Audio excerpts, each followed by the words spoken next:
Before Hollywood had rules, there were women who broke them all. They shined under the spotlight flawless, adored, untouchable, but behind the curtain lived another truth: secret love, quiet courage, forbidden freedom. They weren't just actresses, they were rebels of the heart. And though the world tried to silence them, their love still echoes through time. Because even in the shadows, love never dies. If scandal had a voice, it would have sounded like Tallulah Bankhead. She was outrageous, unfiltered, and absolutely unforgettable. With her raspy southern drawl and wicked sense of humor, Tallulah dominated both Broadway and Hollywood. She smoked cigars, drank whiskey like water, and cursed like a sailor, all while dressed in diamonds. She once famously quipped, "My father warned me about men and I wanted to find out why. Then I found out about women too. It wasn't a confession, it was a declaration." She lived openly bisexual, loving freely in a time when honesty came at a price. Tallulah's energy was electric. She didn't just live, she performed life. Her parties were legendary, filled with laughter, artists, and lovers of all genders. Behind the glamour, though, was a woman searching for truth, someone who refused to hide her heart behind society's expectations. She wasn't trying to be a role model, but by being herself loud, wild, unapologetic, she became one anyway. For the queer women who followed, Tallulah Bankhead's voice still echoes, "Be bold. Be funny. Be impossible to forget." She was the poet who loved women when the world told her not to. Mercedes de Acosta may not have been a movie star, but she was the fire behind many of them. A brilliant writer, playwright, and intellectual, she moved through Hollywood like a storm, intense, passionate, and unforgettable. Her affairs were the stuff of legend. From Greta Garbo to Marlene Dietrich to Isadora Duncan, Mercedes loved some of the most famous women in the world. But her story isn't one of scandal, it's one of courage. She lived openly queer at a time when that could destroy a woman's career or, worse, her life. She wrote love letters that glowed with emotion and honesty, refusing to let shame define her. Hollywood tried to silence her. Many called her reckless, others called her dangerous, but time proved her right. She was simply ahead of her era. Mercedes de Acosta wasn't hiding, she was living. And in doing so, she gave a voice to women who felt invisible. Her words still burn with beauty and bravery, a reminder that love, in any form, is sacred. She was lightning in human form, wild, fearless, unforgettable. Born into poverty in St. Louis, Josephine Baker rose from the streets to become the first Black international superstar. When America refused to see her brilliance, she took her magic to Paris, where the world finally caught its breath. On stage, she shimmered in feathers and jewels. Off stage, she broke every rule ever written about race, class, and gender. Josephine was openly bisexual, known for her passionate relationships with both men and women, including the painter Frida Kahlo. She lived with unapologetic freedom at a time when Black women weren't even allowed to dream of such things.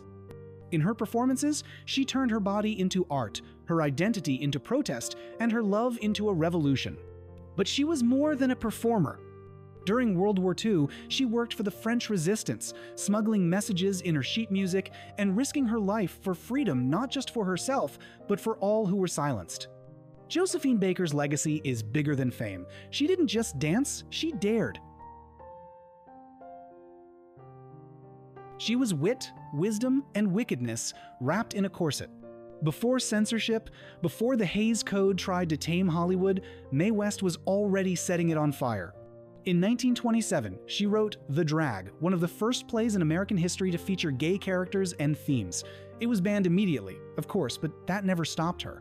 Mae West was the original provocateur. She strutted into Hollywood with her sharp one-liners and sultry swagger, daring to say out loud what everyone else only whispered.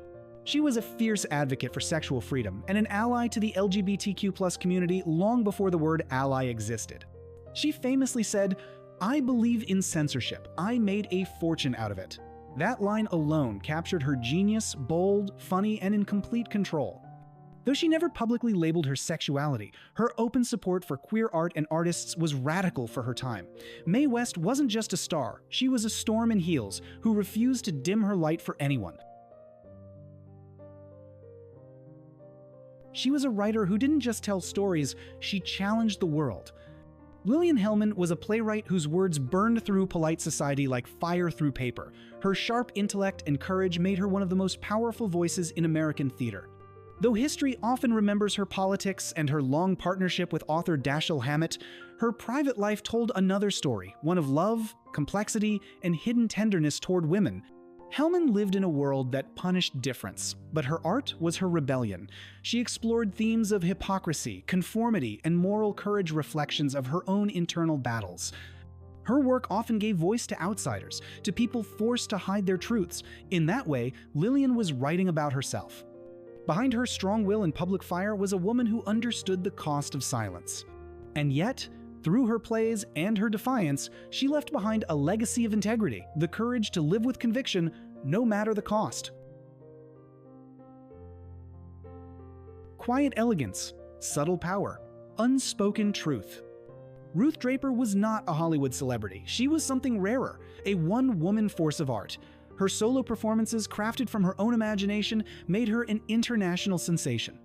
With nothing but a chair, a scarf, and her voice, she could transform into an entire cast of characters. She moved among New York's artistic elite poets, writers, and actors, and her private life was filled with whispered romances with women who adored her intelligence and charm. Draper never shouted her truth, she embodied it quietly. Every gesture, every pause, every moment on stage carried the weight of a woman who knew who she was, even if the world didn't. Ruth Draper's art was an extension of her heart, precise, graceful, and deeply human. She showed that truth doesn't always need to be shouted. Sometimes it's enough to live it softly, with dignity. Courage, grace, vision. Eva Le Gallienne was one of the greatest theater minds of the 20th century, an actress, director, and producer who fought for art that meant something. But her story is remembered for more than her talent. It's remembered for her honesty. At a time when being openly lesbian could end a career, Eva refused to hide. She loved women openly, including actresses Alla Natsimova and Mercedes de Acosta, and built a life defined by truth, not fear. She founded the Civic Repertory Theater in New York, bringing high-quality theater to the people at affordable prices. For Eva, art wasn't about fame, it was about integrity. While others hid behind Hollywood's illusions, she stood as herself, elegant, proud, and unashamed. She once said, "Acting is not about pretending, it's about revealing." And that was her legacy. She revealed her soul on stage, and in doing so, showed the world what real authenticity looked like. Eva Le Gallienne didn't just live before Pride, she was Pride, a woman of conviction who proved that the truest form of art is being yourself. She was the mystery every camera fell in love with, silent, distant, magnetic. Greta Garbo didn't just act, she haunted the screen. Her eyes could tell a story before her lips ever moved.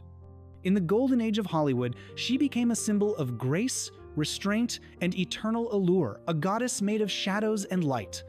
But behind that icy perfection was a woman fiercely protective of her truth. Garbo was known for her solitude, her secrecy, and her refusal to play by anyone's rules. The world saw her as the Swedish Sphinx, but those who knew her closely understood why. Her bond with writer and socialite Mercedes de Acosta was deep, emotional, and rumored to be romantic. They shared letters that burned with longing, filled with phrases that could only be written between two souls, connected beyond friendship. In a time when loving another woman could destroy careers, Garbo chose silence. Yet her silence spoke volumes.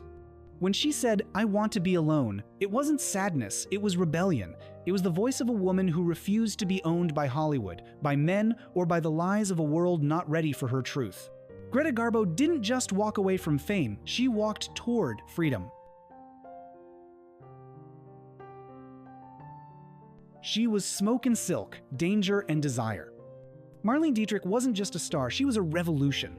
In the 1,930 seconds, when women were expected to be delicate and proper, she strode onto stages in tuxedos, kissed women in nightclubs, and made the world fall to its knees.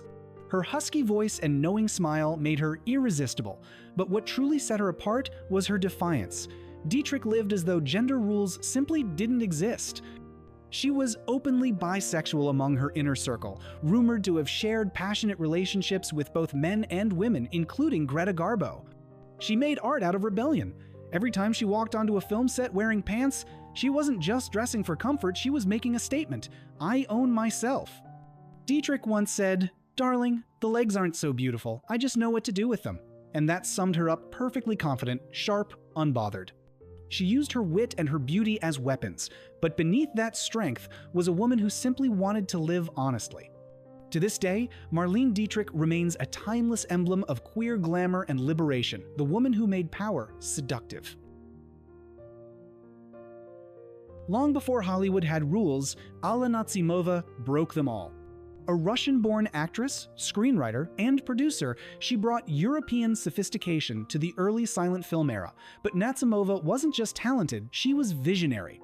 She built her own studio, produced her own films, and refused to bow to male authority. Her Beverly Hills estate, known as the Garden of Allah, became one of the most legendary safe havens in Hollywood. There, queer actors, writers, and artists could gather without fear, a hidden paradise for those who had to pretend in public. Names like Rudolph Valentino, Tallulah Bankhead, and Greta Garbo all passed through her doors. Nazimova lived openly with her partner, actress Gleska Marshall. They created a private world where art and love blended seamlessly. Though history tried to erase her queerness, her influence lives on in every generation of LGBTQ+ artists who fight for authenticity. In many ways, she was Hollywood's first openly queer powerhouse, a woman who turned her mansion into a temple of freedom. The Garden of Allah wasn't just a home, it was a statement. We exist, we create, we love.